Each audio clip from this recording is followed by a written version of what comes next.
наша обврска како Државна изборна комисија е правилно организирање и спроведување на процесот на референдумот за 30 септември 2018 година.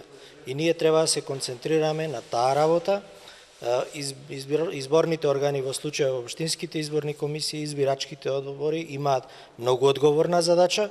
Сите ги подсетуваме дека таа одговорна задача треба одговорно да си ја завршат, дека не треба да биде дозволено никакво нарушување на референдумскиот процес од било чија страна, а не посебно пак од самите членови на избирачкиот одбор. Казните се високи, секој треба да си размисли дали треба или не треба да постапува на тој начин, и тоа е еден од условите да покажеме како држава дали го зајакнуваме нашиот демократски капацитет на крајот на краиштата, дали одиме по патот кој што сме го зацртале многу одамна. Ние како Државна изборна комисија повеќе пати нагласуваме до учесниците во целиот референдумски процес дека треба да внимаваат на одредени работи кои што ги укажува Законот за референдум пред се и изборниот законник во еден дел.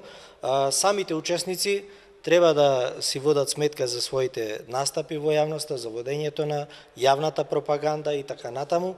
Други се органите кои што треба да водат сметка дали има прекршување или нема прекршување на овој процес. Државната изборна комисија само го следи тој процес и одвивањето на тој процес.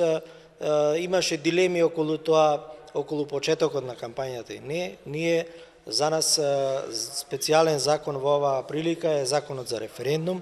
Во Законот за референдум нема утврдено точно почеток на кампањата, што значи практично почнува кампањата, односно пропагандата, како што терминолошки е утврдено во овој закон, со денот на распишување, додека утврдено е само кога прекинува, тоа е 48 часа пред денот на гласањето.